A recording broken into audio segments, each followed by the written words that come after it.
대만과 중국 사이에 전쟁이 벌어지기라도 한다면 미국의 지원을 받더라도 많은 전문가들은 대만이 중국의 공세에 고전할 것이라고 보고 있습니다. 특히 중국산 무기들이 가장 큰 걸림돌이라 할 수 있습니다. 질적으로는 미국의 무기들보다 떨어진다고 보고 있지만 중국산 무기의 무서운 점은 엄청난 생산력입니다. 중국 본토에는 스텔스 전투기 J-10을 400대 이상 보유하고 있을 것으로 예상되고, 최근 중국은 장거리 스텔스 전략 폭격기인 J-120도 공개한 바 있습니다. 만약 전투가 벌어지면 스텔스 전투기들 간의 싸움이 될 것으로 보는데요. 미국은 F-22 랩터를 보유하고 있고 생산력도 받쳐주지만 본토와의 거리도 있고 수에 있어서 보급 면에서는 중국에게 뒤처지는 상황인데요. 중국의 앞바다에서 중국이 물량으로 밀어붙이기에 미국은 많은 자원과 생명이 희생될 가능성이 높습니다. 이런 와중에 한국에서 들려온 소식에 미국은 물론 중국까지 경악에 빠졌다고 하는데요. 유튜브 채널 24H의 밀리터리 구독과 좋아요, 알람 설정은 좋은 영상을 만드는 데 많은 힘이 듭니다. 일찍이 대만은 일국양제라는 원칙을 지키면서 하나의 중국 원칙을 위반하지 않는 선에서 정치 체제를 유지하고 있었습니다. 최근 이러한 움직임이 흔들리면서 독립을 원하는 목소리들이 곳곳에서 터져 나오고 있습니다.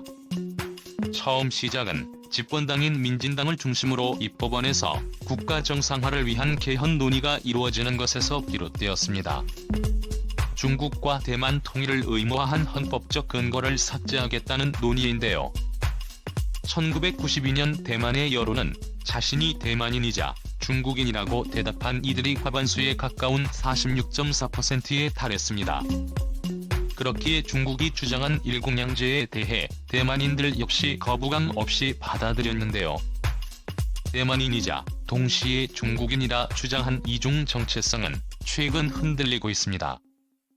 2020년에 행해진 조사에선 이중 정체성을 꼽은 응답자가 29.9%로 확 줄었고 압도적인 대다수가 자신을 대만인이라 규정지었는데요. 그 수는 무려 643%에 달했습니다. 대만인 대다수가 독립을 원하고 있다는 것을 보여줬는데요. 통일을 원하는 이들이 점점 줄어들어 이제는 독립을 해야 할 시기라는 대중적인 담론이 형성되고 있습니다. 하지만 중국의 태도는 여전한데요. 일국양제를 존중하지만 독립은 별개라는 태도입니다. 하나의 중국에서 벗어나는 것은 절대 용납할 수 없다는 얘기인데요. 실제로 중국은 이러한 독립 주장에 제동을 걸기 위해 반국가분열법이라는 것을 통과했습니다. 이 법에 따르면 대만 독립 및 분열 세력이 어떠한 명분을 통해서 중국과 떨어지려고 할 시에 국가는 비평화적인 방법을 동원해 주권과 영토의 완결성을 이뤄야 한다는 내용입니다. 비평화적이라는 문구에서 알 수 있듯이 이는 곧 전쟁을 의미하는데요. 전쟁을 통해서라도 하나의 중국을 버릴 수 없다는 중국의 강한 의사를 드러낸 것입니다. 불편하긴 했어도 대놓고 티를 내지 못했던 중국의 마음을 터뜨려버린 것이 바로 미국 대사의 대만 방문이었습니다. 태평양의 섬나라 팔라우에 거주하는 팔라우 주재의 미국 대사는 팔라우 대통령과 함께 대만을 방문했는데요. 1979년 미중 수교로 미국과 대만 사이의 공식 외교 관계가 중단된 이후 미국 대사가 대만 땅을 밟은 것은 처음 있는 일이었습니다. 이례적인 일이었기에 중국에서는 크게 불만을 털어놓는데요. 미국 대사가 대만 땅을 밟는 것은 대만을 별개의 영토로 간주하겠다는 뜻으로 해석될 여지가 있기에 중국 정부에서는 즉각적으로 성명을 내놓으며 미국의 행동에 의심스러우며 대만을 바둑돌로 삼아 중국을 억제하려는 것이냐라는 불쾌감을 토로했습니다. 미국은 대만 문제의 민감성을 이해하고 하나의 중국 원칙을 지켜라는 은근한 협박까지 진행되었는데요. 성명만 내세운 것이 아니라 대만 방공 10들 구역의 군용기의 무력 시위를 벌이며 군사행동까지도 갈 수 있다는 의사를 내비쳤습니다. 대만 역시 특별히 성명을 내놓지 않다가 중국의 군사행동이 본격적으로 진행되자로 성명을 내놓아 우리는 아무런 망설임 없이 스스로를 보호할 것이라고 밝히며 전쟁을 해야 한다면 맞서 싸울 것이라는 의사를 내놨습니다. 이러한 상황에서 미국 역시 변수를 계산했습니다. 만일 대만을 도와 중국과 전투를 한다면 얼마의 피해를 입을 것이며 완전한 승리를 거둘 수 있는지에 대해 시뮬레이션을 돌려본 것인데요. 지난 아프가니스탄과 이라크의 실패로 인해 미국은 조심스러운 입장입니다. 군사 개입은 최소화하고 후방에서 지원하는 방식을 채택해도 피해는 천문학적일 것이라는 전망입니다. 시뮬레이션 결과 충격적인 결론이 나왔는데요. 막대한 전함과 전투기 그리고 자원을 투자해야 겨우 대만을 지켜낼 수 있다는 결론이 나온 것입니다. 승리를 할 수는 있지만 그로 인해 소모해야 하는 자원이 치명적이라는 이야기입니다. 미군이 승리를 거두기 위해선 해군과 공군 전력의 최대 80%를 투입해야 가능할 것이라는 계산이 나온 것인데요. 중국에 보여준 압도적인 물량과 더불어 중국에서 실전 투입한 5세대 스텔스기의 존재 가장 큰 장애라는 결론이 나왔습니다. 특히 중국이 자랑하는 젠-20 전투기가 큰 변수로 떠오른 것인데요. 제2의 무서운 점은 바로 양산이 가능해 중국 본토를 거점 삼아 수량만으로 다른 전투기들을 누를 수 있다는 사실입니다. 물론 성능은 미군의 최신의 전투기인 F-22 랩터에 비해 모자란 수준이고 한국이 수입하기로 결정한 F-35에도 미치지 못합니다. F-22의 경우 현존하는 최고의 스텔스기라는 평가에 걸맞게 높은 스펙을 갖추고 있는데요. 길이 18, 너비 13.56m인 F-22 랩터는 250파운드 소구경 폭탄 4발 공대공 미사일 6발을 탑재하고도 스텔스 비행이 가능한 괴물 같은 스펙을 자랑합니다. 한 대당 무려 3억 3,900만 달러가 넘는 금액인데요.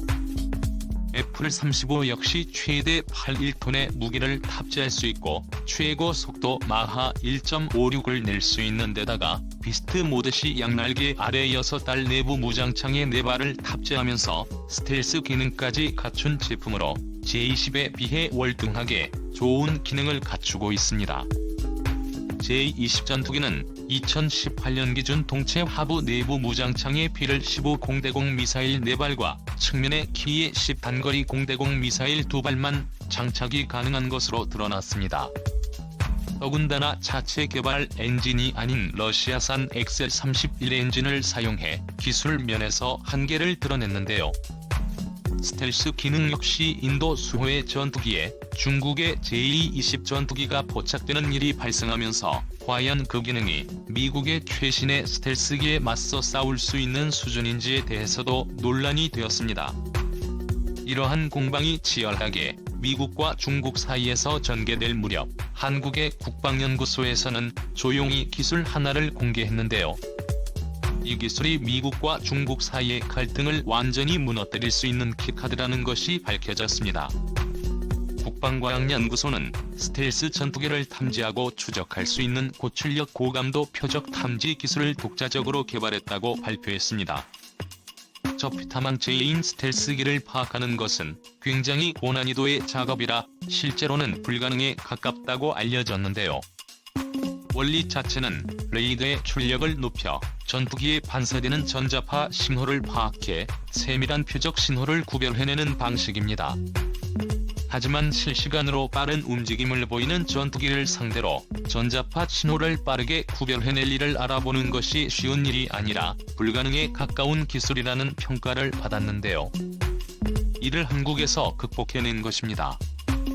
국방과학연구소는 디지털 레이더 체계의 설계 기술과 고출력 및 고감도 하드웨어 기술 잡음 속 미세한 신호를 잡아내는 소프트웨어 기술을 바탕으로 첨단 레이더 기술을 개발해냈습니다. 주로 보통의 레이더는 액티브 방식의 레이더를 쓰지만 우리나라가 개발한 레이더는 패시브 방식을 이용한 양자 레이더입니다. 잡음 속에서 미세한 신호를 빠른 처리 속도를 통해 잡아낼 수 있어 식별이 쉽게 가능해졌다는 것인데요. 이를 위한 연구가 안정화되면 한반도 주변에 날아다니는 스텔스기를 완전하게 파악할 수 있게 됩니다. 미국이나 중국, 일본에서 도입하는 스텔스기들을 한국에서 한 번에 감지가 가능하다는 이야기인데요.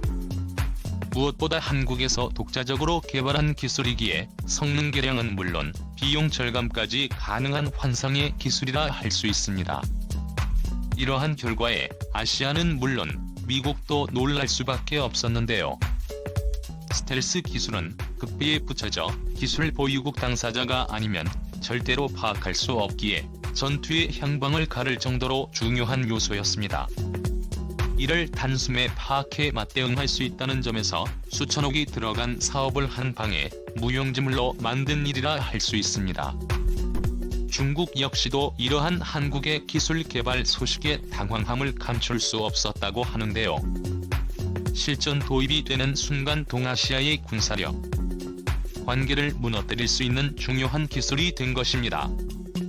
한국은 이 기술을 개량해 빠른 시일 내에 도입하겠다고 밝히며 한국 기술의 위대함을 전 세계에 알렸습니다. 이는 현존하고 있는 전 세계 스텔스 전투기들을 모양만 예쁜 전투기로 만들 기술입니다. 특히 이 양자 레이더를 사용하면 이제까지와는 다른 방식이기 때문에 전투기들은 자신들이 탐지되고 있는 것도 모릅니다. 이 레이더를 소형화하여 함정이나 전투기에 사용하면 스텔스 기능만 탐지하는 것을 떠나 전파력 추적으로 위치 노출을 방지할 수 있는데요. 적군의 전자전 장비에 전파가 검출되지 않아 전술 침묵 즉 엔콘도 할 필요가 없습니다. 최근 한국은 TF-21 사업이 긍정적으로 흘러가 전투기 기술에 있어서도 선진국들과 동등한 반열에 들며 기술력을 자랑하고 있는데요. 이번 레이더 기술 개발로 한국 군사 기술의 위대함이 다시 한번 알려지는 계기가 되었습니다. 중국을 비롯한 스텔스기 보유국들은 탐지 대비에 대한 다른 방법을 강구해야 하는 상황이라 더욱 답답한 입장입니다. 만약 한국이 미국에게 도움을 준다면 중국과 미국 사이의 전쟁 상황에서 한국이 와일드 카드 역할을 할 수도 있는 입장인데요. 중국 입장에서는 뒤통수를 맞은 것과 마찬가지의 상황입니다. 중국이 한국의 눈치를 볼 수밖에 없게 된 셈이죠. 앞으로 한국의 군사 기술이 세계에 널리 사용되기를 바라며 한국이 더 이상 군사 기술의 변방국이 아니라 선진국이 된 것에 대해 박수를 보냅니다.